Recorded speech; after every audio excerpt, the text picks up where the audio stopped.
Hey guys, how's it going? Welcome to the Shrewsbury Biscuit podcast.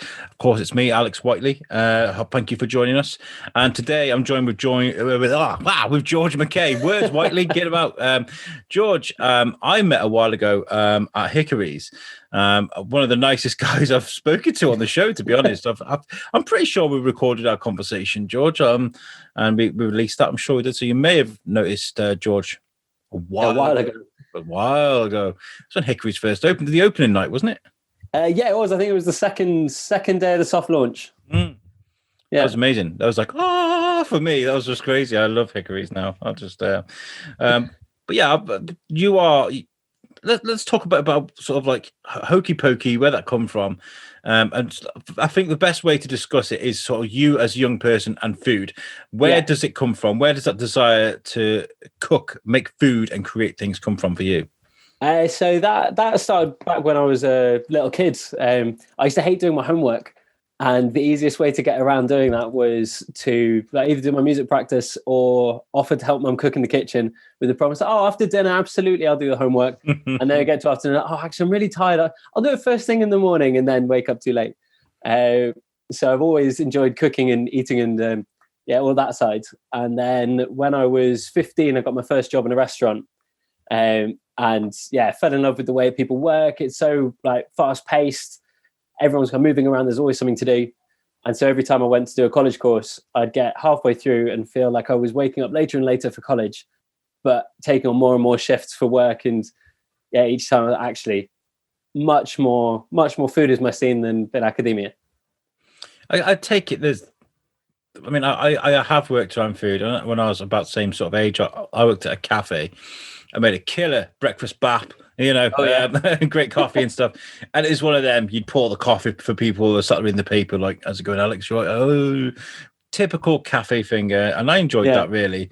And it wasn't your kind of place where you'd get a lot of complaints or anything because people knew what they were going in for. Yeah, exactly. When you're in a high octane, but high quality, high standard sort of restaurant, I imagine there's a lot to be learned, especially when it comes to standards. Yeah.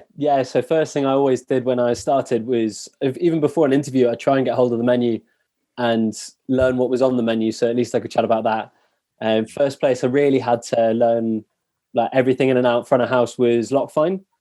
And so Saturday mornings, our manager would turn around and say, right, this is the special. It's going to be the halibut with a cream sauce. You've got the steamed broccoli on the side, toasted almonds. Now you've got to sell that to me in 30 seconds or you're not getting a big section. Oh shit, okay. Okay. So that was really getting into it, and we had to try everything on the menu because otherwise you can't really sell anything. So if somebody asks you, how's the potted mackerel, and turn around and go, do you know what, I've never tried it. Even if you try and blag it doesn't quite sound right. So it's one thing saying it's not my favorite, however I'd recommend the prawns. That's perfectly fine. But that was the higher the level. I shaved my head this morning. It's like my hat's like, no. I imagine that's quite difficult, especially. I mean, I'm quite a fussy eater, man. I looked at your menu. I've been looking at your menu, and I was like, I can't eat tofu. I can't eat fish. Like, I'm fussy with eggs, things like that. Like, if I was there's no eggs in anything. Crazy. That's totally egg free. So you're good. What made you decide to go egg free? So it's because poke is kind of naturally, it's rice based, and it's quite easy to avoid putting in eggs. I kind of figured that I didn't want to faff around with a poached egg because while I can do them, I just get them wrong sometimes. And being by myself in the kitchen most of the time, occasionally with my partner Katie, that's something that we can just totally cut out. Same with dairy, same with gluten. None of that in anything on a menu. Makes it a lot easier for people, awkward people like me. If you're celiac, then you can just look at it and go, I'm good for it all. Okay, we're jumping ahead of ourselves now. So easy to do that, isn't it? But like we're talking about young George now. Sort of the education you had working in restaurants. What was the first restaurant you worked in? It was the Cornhouse, bottom Wild Cop. When it was back, before House of Grain, under Grant, he kind of took me on for some work experience. I spent my first couple of hours wandering around the kitchen trying to find a lobster because the head chef had told me one had escaped. That was fun. What are the first things you learn when you're doing a job like that? Because I imagine it's quite hard, especially when you've got someone who just enjoys shouting at waiters and waitresses. You see them all the time. What is that? What is that like for a young person working in a restaurant? So first thing you learn is that everything's fixable. So don't panic straight away and kind of flap, which I definitely did. Again, one of my first shifts, I poured a coffee all over some poor woman's white top, and I just froze. I had no idea what to do. So I think learning how to carry things is a given. And then after that, it's the little pitter patter. So like you say, somebody might show you up. Your dad jokes kind of throw you to start with because you don't know what to say back. So you end up with a little set of phrases and a set of jokes. Get to know the people. So when you see them, it's either you've got to be very polite and sir, madam, or a bit more chummy. Try and read the room a little bit. Read the room a bit, yeah. That must be good for improv skills. I haven't tested it yet out of a restaurant. We should do an experiment, sort of waiters and waitresses or waiting staff versus improv. And see if you can get it right, because I'm pretty sure it's kind of the same thing, because you've got to kind of please everybody, haven't you? Yeah. And so when you get from going from a waiter to wanting your own sort of business, is that something that built up over the years, or was something that you've always wanted to do? It's something I've always wanted to do. When I was a kid, I used to really want to have a pub, proper old school pool table, dartboards, shove halfpenny. I loved that. And then as I've got older and worked in a few pubs and different restaurants, bars, it's kind of narrowed down to what I'd actually like to run. And it's changed over the years, and I've kind of drifted in and out of love with the industry as well. So I have tried to do other things like be a gardener for a little bit or work with kids, and then always found my way back one way or another. And I guess drifting sort of in and out of kitchens over the years, seeing that sort of environment, you're well aware of the stresses that when it comes to chefing and making your food. Yeah. I actually I've spent most of my time, not all of it, being front of house, so bartender, waiter, management. I've spent a little bit of time working in a couple of kitchens, but not a huge amount. And I tended to look at it going, I can appreciate it. Probably don't want to do that side of it. And now here I am. I work with young people, right? And I remember this. I can't mention names or anything, but we had this one young person went to work at a place in Telford as a chef, or as a trainee chef. And he came back and he's like, I've heard swear words in this kitchen that I've never heard before. And he's like, it's great. I love it. He was like yeah, it's when you work with people from other nationalities as well. So like the Polish and Romanian, I've worked some of the greatest insults and people losing their temper were people from Uganda when I was working in Paris. And they just the things that you heard there. I'm so happy I don't understand. I'm gonna go that way. Yeah. I guess. Well, I'm speaking to Marcus Bean later. He's coming on my show later, and we're going to be got like a continued trend this week. And I want to sort of investigate what things are like in the kitchen like that, because I imagine for a young person that's full of testosterone and angst, it's not a great place to be around. But where like I said, that young person I spoke to individually was kind of like, yeah, I like this is wicked, whereas some people might be a bit intimidated by that. I was intimidated by it, so it wasn't quite my scene. It was more the chatting front of house that I loved, and the high octane on the bar and stuff, whereas in the kitchen it's the same sort of high octane, but because you're a smaller unit and you're hidden away. For a lot of my friends that work in kitchens, they kind of enjoyed the fact they can say whatever they want and tempers can blow, but then you pull it back straight away because you realize that it's just high pressure, and they kind of rub along as best they can. I mean, you guys have got, I think everybody in a restaurant. I mean, for starters, restaurant workers are underrated at the skills that they have. Their skills, everyone has got an amazing skill set, right? Like you guys at front of house, like you said, you got to be there and kind of make everyone happy. That's not easy. That's not easy at all whatsoever. And then the chefs, they've got this highly intense job, and then management. You've got to keep everyone happy. That's just, it's not easy. I got a lot of appreciation for people that do the jobs like that, because I mean, I know I'm not good at it. I worked at KFC for about 3 months in Wrexham, right? I was, I was about 18. Yeah, my partner worked at KFC as well for a while. Oh my God. I couldn't, there was, every Saturday was the worst, right? The worst, because the queue would be like round the restaurant, right? And there was this woman that come in every week on a Saturday without fail. And she was the worst, the worst. In fact, we'd count in the queue how many it would take for who was going to serve her, basically, and we'd all kind of take our times of our orders and stuff to try and push it on someone else. Oh no, I've got my break. yeah, sorry guys. Oh man, really? Oh yeah, I need toilet. Yeah, sorry, but no. And she would just, if you got a salt sachet or something like that, she would drill you on the spot and make you feel like a fool. And she did it to me on a one Saturday. I can't remember what it was. I got something very small wrong, and she was just going, I want to speak to the manager, all this sort of stuff. And I literally took my hat off, threw it on the desk, and I was like, do you know what? I'm better than this. See you later, guys. And I walked out, never returned. I can't do it. Yeah. I can't. No. I know that. So, yeah.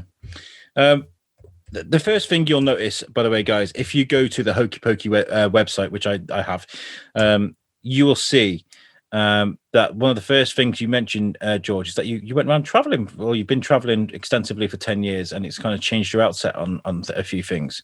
Yeah. So where have you been around the world that sort of changed because I've got experience in this, and I want to sort of talk about it with you, So I lived in Paris for a year and a half, just over. I ended up living in lots of different cities around the UK over the last 10 years. And in between those various trips out of Europe as well. So when I was in Europe, I went to Italy, Greece, France, obviously, Spain. Went to Egypt when I was younger, Malaysia, Australia, New Zealand. So a little list of places. It's more when I was living in Paris in particular, the amount of different nationalities, because it's such an overlapped city rather than London, where you've got kind of almost towns separated by the tube. Paris, you can go from street to street to street, and you've got different cultures right in the same pocket. And being English and not speaking French, it was kind of ended up to start with working with people from Sri Lanka quite a lot in the back while I was still trying to learn French. So they were kind of hiding me, and then they're bringing their own food, and it was the range of people that I've met over the last 10 years that have really opened up different avenues. I mean, food is something that we've all, it brings people together, and it has been for a millennia, all right? But there are different cultures around the world. But people enjoy food differently, they cook food differently, they enjoy food differently. And I think it's something amazing when you can go around and when you can sample all of that, because like our traditional sort of meal is kind of sit around a table, you laugh and joke, you have a beer. That's the British kind of Sunday dinner around the table is just, it can be crazy at times. For us anyway, us individually. It might be different for everybody else, or pass the gravy or pass the potatoes, it's one of them. Whereas in some countries it's not, that's not how it's done at all. I remember I went to Colombia with my wife. They're very particular, her family in particular, about sort of table skills. No elbows on the table, none of this sort of stuff. And the first thing I had the first day was ajiaco, which is a very watery chicken soup with cream and avocado, which sounds gross, but it's actually amazing. The potatoes are a very specific potato to Colombia. You can't get them anywhere else, and they taste like the chips you get from the chip shop. It sounds crazy, but it's beautiful. And this was my first sort of Colombian cuisine, this very watery soup, and I was kind of like, oh my God, I've never had anything like this before. I tasted it and it blew my mind. It was so good. And that was my first lesson, is just try it. Have a go. Yeah, if somebody out there can eat it and considers it cuisine, then I'm definitely not going to turn my nose up at it. I'll have pretty much anything that's put in front of me, as long as it's not going to kill me and somebody somewhere thinks it's good food, then it's worth trying. Another one of the dishes I really liked in Colombia was lechona, which is it's a bit like a luau, a Hawaiian luau. So they stuff. Sorry, guys. They stuff the pig full of rice and herbs and spices and stuff. Oh, right. And then they cook the pig and then they just break it open, and you got all the rice and stuff Oh inside. wow. It sounds gross when you see it cooking, and you see that it's a bit like a hog roast, but with the rice and stuff cooked inside the pig. It's amazing. It's so good. I could dig that. It's really good. It's really good. So what lessons did you learn then from traveling abroad? What kind of attracted you to changing the way you sort of cook things? So it was partially the kind of seeing all the different kind of cultures meeting, overlapping, that really pushed me to want to do something different and something else. Because around Shrewsbury, you can find some amazing food, and it's a lot of British food. There's very little in the way of kind of a unique thing like Ethiopian food or Ugandan or Hawaiian. Definitely not. I looked into it, and the closest place is Birmingham, and there's only one, maybe two places. London, there's a handful, but not a huge amount. So I wanted to do something that people would see and go, oh, actually, yeah, let's give that a try. That's something out of sort of slightly left field, and I didn't want to end up being doing something that everyone else is doing, because I just wanted to try something a bit more creative. Yeah, and I think Shrewsbury's the right town for it. I think. An amazing food scene. Ludlow just down the road as well. Exactly. I mean, the thing is, there are certain towns where this probably wouldn't work, but in Shrewsbury is kind of like a traditional mixed with like an almost studenty type food scene. There's lots of places up there where you can find things like falafel or like plant kinds, bombos. There's all this crazy stuff. There's just so many. There's even the place across the Welsh Bridge, the Spanish tapas place. Alioli too, and there's the La Mer Rouge that I still haven't tried, but I really hope they reopen. And they're kind of French Egyptian food. And just I've brought up Wikipedia to make things easier. If anybody doesn't know what poke is, or it's a Hawaiian dish, right? It is, yeah. It means to slice in Hawaiian. Nice. So it started off as kind of using up leftovers of what was caught, and it probably started off as more of a side, adding with a bit of rice and then whatever vegetables, coconut, mango, whatever was growing, because Hawaii didn't really have any of its own edible, tasty things like mango, pineapple, rice until people colonized it about 1,000 years ago. It's so far away from everywhere else. Yeah. So it's had all these influences from like Australasia, from Philippines, from Japan, from America. So spam is they are the largest consumer of spam in the world. And one of the dishes, it's amazing. It's a bit like it's like a sushi roll with spam, and us as Brits, we kind of look at it going, that's not right, but it is on point. It's really good. I went to Hawaii a few years ago, and I remember I was like when I go on holiday, I don't necessarily want to do just like sitting by the pool, and I like to speak to the locals. I like to find out what life is like for them. And I remember speaking to this lady, and she was saying Hawaii is beautiful for tourists, but living here is difficult because she said she had 2.5 jobs, so she had 2 main jobs and a job she did on the side, because everything is imported. Everything is imported to Hawaii, which makes everything more expensive. It sounds like a crazy way to live. It is so far away as well. Like the import costs are through the roof. Exactly. But yeah, so what made you go for poke food then? Of all the foods you could choose, all the food in all the world. Yeah. I came across it in Paris, just in passing, and then when I was working in London, I was working at a street food venue, and just down the road was a poke restaurant, like a poke bar.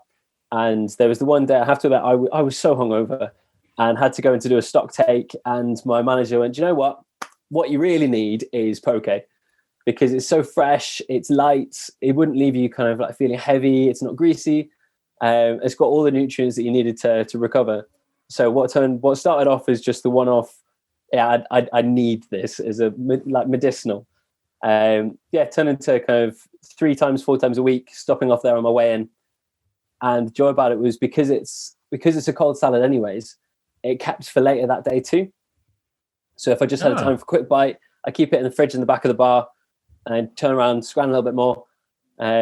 But it's that array of different textures and flavors that it had So you've got edamame beans, pineapple, the rice base. My favorite ones with nori flakes and katsuobushi, the dried tuna. Just gives it a real fishy element. But yeah, it just leaves you feeling kind of better afterwards than a lot of It other seems like food. a food that you can blend with all. I mean, like if you, there are so many options that you can choose for this. Whether it's vegan or non-vegan. Go mad, yeah. Yeah. What's Phoenix chicken, by the way? Oh, Phoenix chicken. So that's named after my partner's cat. So she's got this beautiful ginger cat called Phoenix. And so Phoenix chicken is, chicken and beef we're getting from Corbett's. But I've marinated that with 3 different types of chili. So rice vinegar, pineapple, tamari, and then marinated for a few hours. Coriander's in there as well. So and then baked. So it still stays juicy. But it's one of the spicier options. But on the Sleeping Phoenix one, is that the spice is negated by everything else. I love that. I was reading it. I was kind of like, I wonder what a phoenix, if it's going to like burst into flames in my mouth. It's a great name for a food, I've got to say. So you went with, were there other sort of thoughts, that you were thinking, but we could cook as well as, or make as well as poke, or was it always just poke? Because like, you got to look at the market. What's? I mean, obviously you've done that because you mentioned that there's no poke places about. So that was the gap in the market. That's what you wanted. Yeah, when I first moved back a couple of years ago, I actually did for just a couple of weeks out of a cafe in town. They let me kind of set up a poke bar to give it a try because again couldn't find it here. And I was like, actually, I really want it. You say that you've got this space that you don't know what to do with it. Let me try and do this. So I did that for a few weeks, and then they said, actually, let's forget this. We're going to do a sandwich bar instead. So I remember chatting to friends of mine, and then I'd forgotten all about this until after the first lockdown, when me and my partner were talking about doing poke and going for something a bit different, and we can use the space. It's a small kitchen, and it's kind of ideal to do this, but not necessarily your big fried up. Yeah, there's not enough ventilation for stuff to fry. I was messaging a friend and saying, "Oh, we've got this idea. We're going to start doing poke." It's like, "Yeah, you did tell me a year and a half ago that you wanted to do this." So it's kind of been on the scenes for a good couple of years. Always been there. It's always been there. And it seems to have done really well. I remember seeing. I think there's a post of yours. I don't know if you're doing a competition or something. We did a giveaway for Valentine's. Pretty sure there's something a while. It was a while ago, way before then. Maybe the beginning, maybe last. When did you guys start? We were doing for the first photo shoot. We gave away to all the bowls that were being made. We gave them to the neighbours in Castlefield. Yeah. So it was just kind of first come first serve. If you wanted one, there were bowls there. Yeah. Nice. I remember seeing the pictures, and your food looks beautiful. It's so colourful, and the comments were just, "This food's banging. This food's amazing. I can't wait to try this." It's very popular. Before straight out of the gates, everybody's loving your food before they've even tasted it. Yeah, that's the joy. I mean, it is kind of like Insta worthy though. The different colours. Yeah, it helps. It plays into my hand a little bit. I mean, it's. I think it's one thing to make good food, but to make food that looks good as well. Especially in the Instagram era, it's really important, isn't it? Sexy looking food. Yeah, that's it. So, how are your menus inspired then? Because obviously, poke, you could have done anything with this, couldn't you? But if you look at your menu, is this a traditional poke menu, or is this something that it took you a long while to put together? So the classics, there's kind of a vague staple that's kind of a vague base that is kind of considered poke. There's a handful of things that you'd expect to see on it. So wakame, pineapple, edamame beans, rice base is kind of a given. And then you can play around with other stuff. So cucumbers on there because it's really light and refreshing. Other ones we tweaked a little bit more. So put on the Green Hurricane, put kiwi on there. And so things like Green Hurricane and the Phoenix chicken are entirely color-coded. That was sat one evening going, right, let's go green, everything green. Let's have one that's all orange and red. So playing around with what we could find, and still got plenty of options going forwards. Keep getting Des from Pomona, who delivers all of our fruit and veg. occasionally asking him to say, actually, can you get hold of, say banana leaves? Because I want to try something at some point. So we're looking ahead at tweaking it and changing it up, particularly when we get a venue where we can have more options and then build your own bowls if people want it. I imagine there's a few people that have thrown in a few suggestions your way. Yeah. Yeah, dragon fruit's been mentioned twice.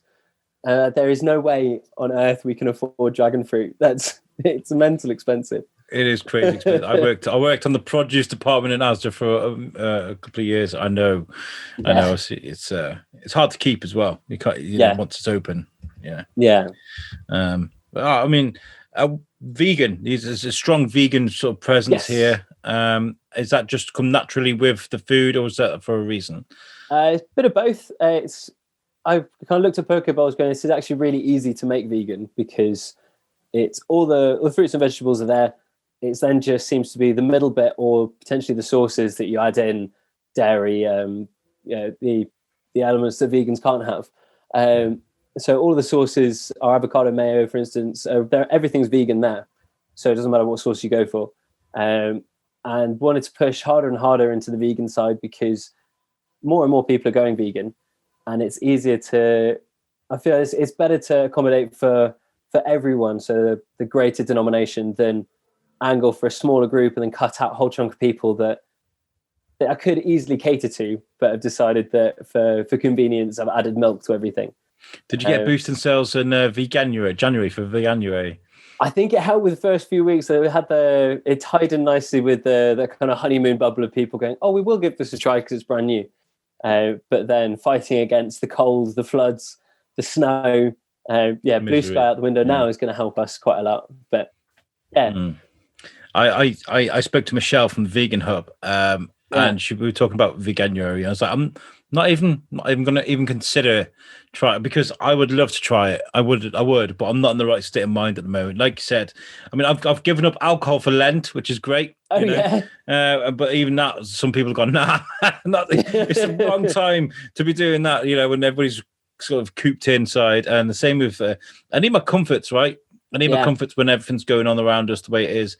I think it's right that restaurants closed, and that's terrible. And I really, honestly, genuinely, I'm really missing it so much. I want to go for a nice meal with the family. Do you know what I mean? Yeah, 100%.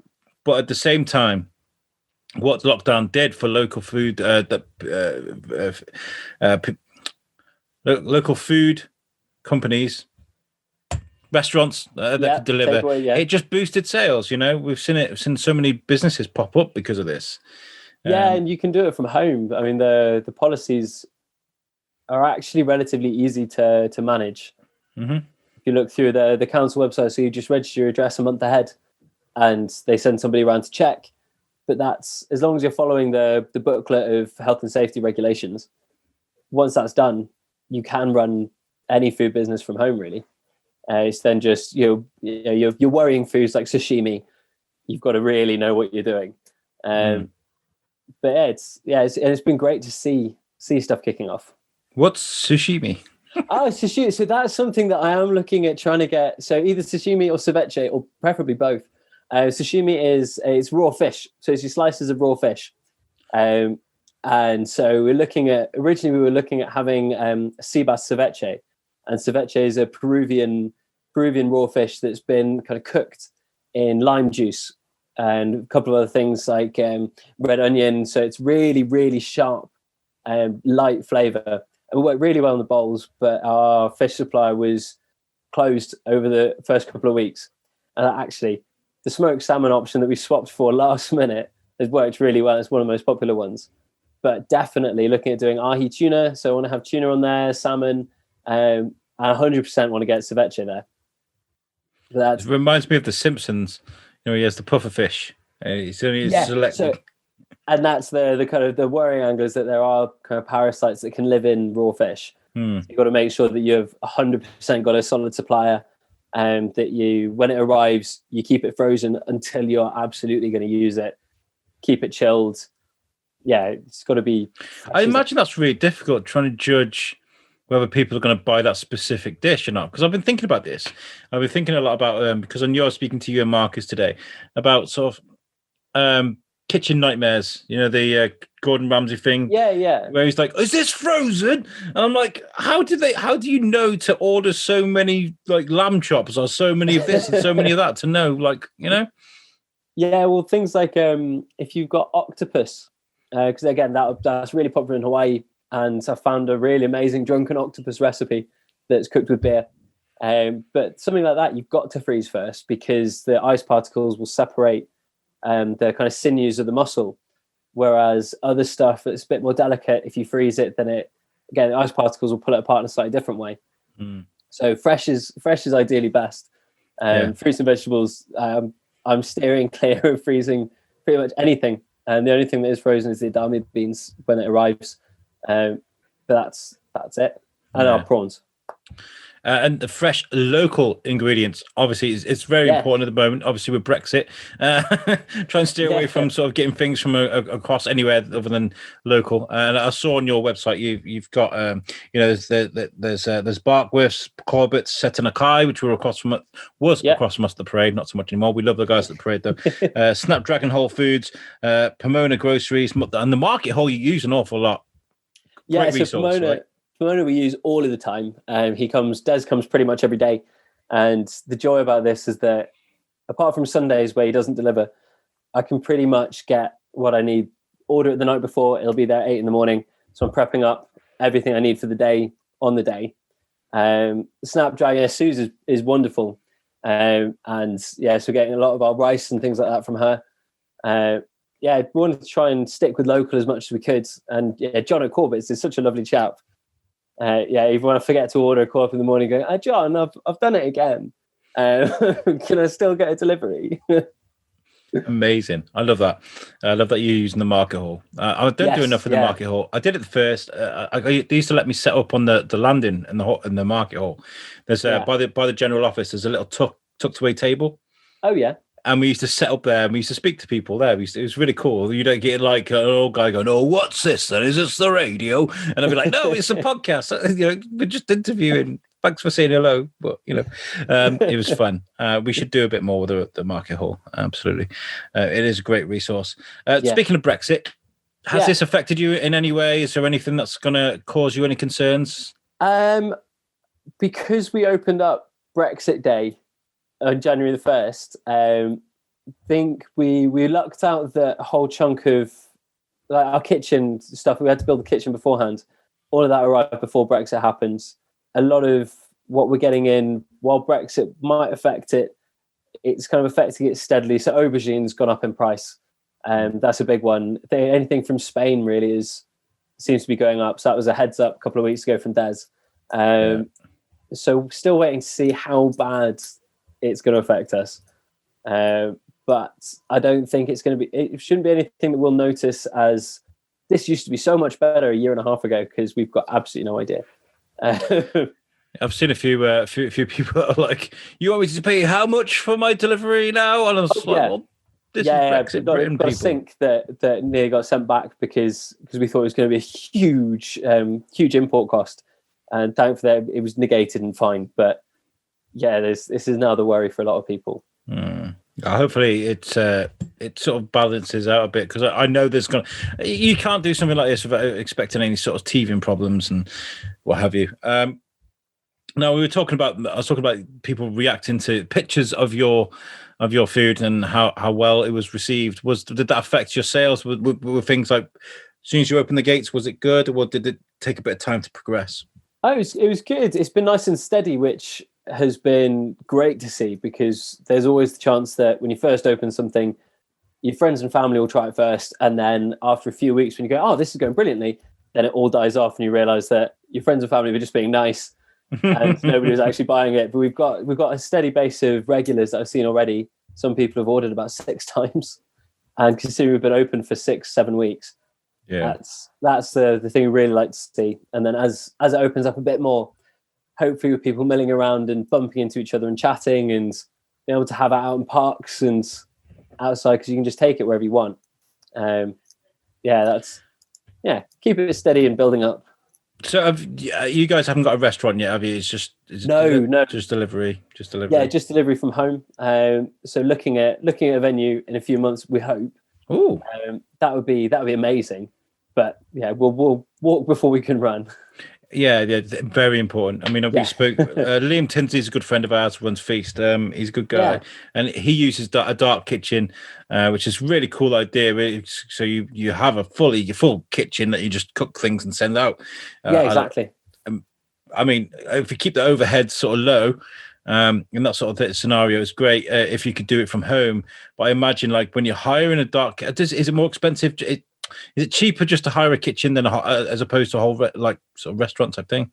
I'm not sure. I mean, it would be cheaper to have just a kitchen unit, because the amount of space you're using, you're only renting the space you're going to use for cooking. Yeah. Whereas your restaurant, you're fully expecting to have to fill tables and get bums on seats.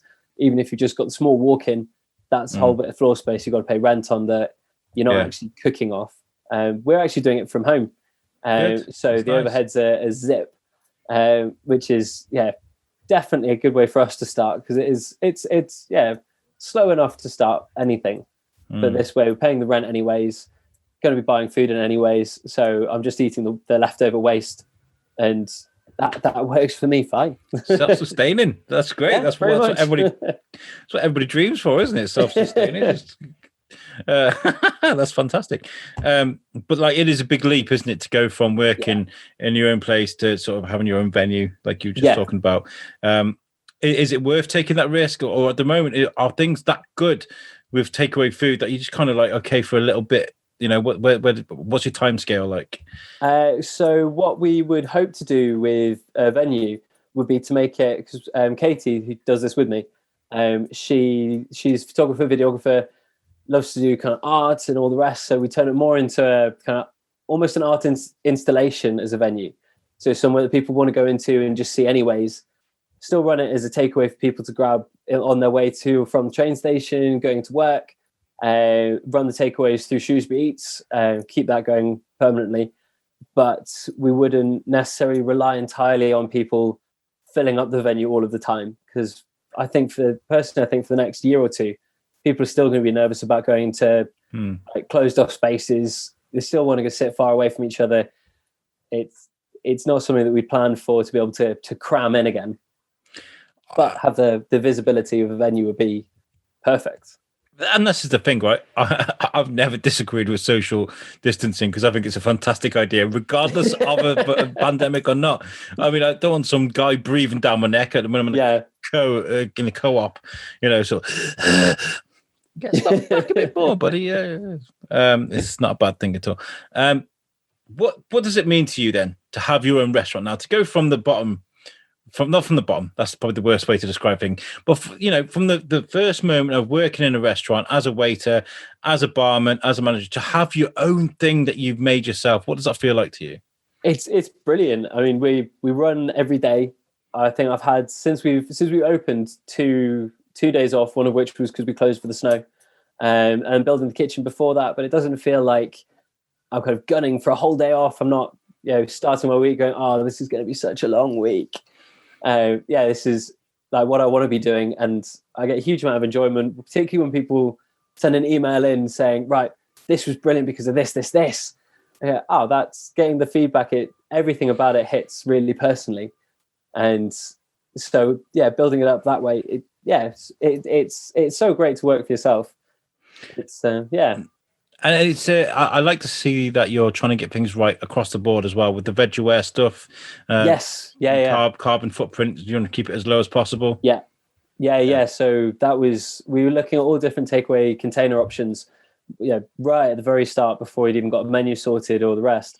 And while vegware is twice as expensive compared to pretty much anything else, but they're commercially compostable, so you just lob it into your green bin, perfectly fine.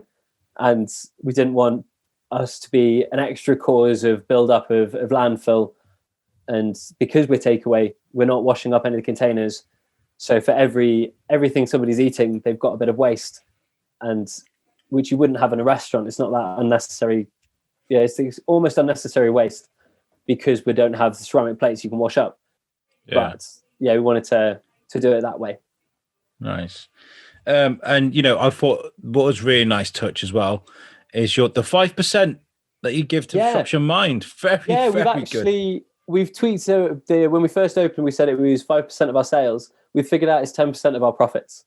So and we're sticking with that figure. So wow. Going forwards, yeah, they helped me on a very personal level. A few years back when I was growing up, when I was a teenager, and the first people that I reached out to when I had major issues, and having a support network like that there, where you can just call up anonymously and it's local. Yeah, they were amazing. They've got so many links to other charities. They can set you up for support groups. They've got a shelter that they run as well, which I hadn't realized until I spoke to them before running this. I never had to use the shelter. But yeah, I really want to make sure, particularly at the moment with so many people, The Guardian said that 25% of young people find that they can't cope with this lockdown, which is insane. It was bad enough when I was a teenager in early 20s, let alone if I was going through all of that without being able to see all my friends, without being able to see my family. To express yourself, you know? Yeah. Yeah. Yeah. I mean, I think that's really fantastic that you're doing that. Honestly, we were talking to Smash Life came on our show. Last people came on our show, and we were talking about sort of like this constant desire to withdraw funding from mental health issues, and it's been going on for years. It just seems to be the first place they go whenever it comes to cutting funds. I would just take it off the kids, like, you know. It's just a terrible situation. So, or the fact that you're doing that and helping a few people, that means a lot. So you get some brownie points from us. Not that you need it, you're doing it well already. I think this is a fantastic thing that Shrewsbury's got. It adds to the huge variety that Shrewsbury's already got to offer as far as food is concerned. You know, if you want a certain type of food, you can get it in Shrewsbury. You can get it, you know. Whether it's fresh pizza from Dough and Oil, whether it's falafels from the falafel place, Milk Street. There's just seasons. There's seasons. Seasons great. So many great things. And I hope you do really well in the future. And thank you. Can you tell people where they can sort of find you guys on social media and your website, of course? Yeah, so if you Google Hoke Pokey Shrewsbury, it'll ping up. We're on Facebook, Instagram. It does ping up very quickly, by the way. Yeah, finally got that figured out after a few weeks. Tech is not my forte at all. That was Katie's brilliant, just kind of pushing that we get that up and running. Facebook and Instagram. Our website's hokey-pokey.co.uk, and again, it's all Katie's brilliant designs. It's a very good looking website. Yeah. And we run exclusively on Shrewsbury Eats. They were, in fact, one of my last tables in Hickory's, I think the second to last that I served. And was going, what are you going to do over lockdown? Like, we're going to be really busy. We run a food delivery service. Like, I need your email. Such lovely people to work with. They're not taking crazy commissions they really, from the get-go, helped us. So sticking with them from here on out. It's nice to remember sort of who helped you from the beginning, isn't it? You know, definitely. We've had a few people like that, from the birth of the biscuit that we'll never forget. Even, especially the places like the Parade that gave us a home for a year. Beth Heath from Shropshire Festivals, that's helped us so much. There are just so many people that have just been amazing to us. Lorraine Fletcher from For the Love of Shrewsbury, another great source of support for us. Never forget those people. Shrewsbury Eats sounds fantastic. Yeah, I'd love to speak to them. George, I wish you the best. I'm going to order some food soon because I want to try it. Perfect. And I'll do an Instagram story and sort of tell people what it's like. I hope you guys try the food too and enjoy it. This is nice. This has been really good. I'd love to catch up with you when lockdown is over. Or when you get your venue, or when things change, jump back on the show and sort of update us with what's going on. Keep in touch with us. Right, guys, we're running short on time, but I would like to direct you towards our website, which is shrewsburybiscuitpodcast.co.uk, and that's made for us by our friends at Web Orchard. If you need a website, make sure you check them out. And also, I want to tell you guys about this regular thing we've got going on from the 20th. Obviously, this is going to go after the 20th, but from that date, we're going to be running live They're called the Shrewsbury Biscuit Virtual Market Showcase. And what we're going to be doing is inviting people like Corbett's, like Set on a Kai, Snapchat, all these people, all these local traders. I want to get them live on a show on Facebook and sort of show people their faces, talk about what they do, show them their products. And, we can bring up pictures, videos, all sorts live on that show. And I think it's really going to be a great tool to sort of discuss local independent traders in Shrewsbury. And that's what we're going to be doing every 2 weeks from the 20th. So if you want to get involved with that, get in touch with us via the website, and make sure you look out for dates when they're going to be live on our Facebook. Yeah, it's great. George, thank you so much for joining us. Oh, thank you. Good luck with everything. And we'll catch you guys next time. Peace out.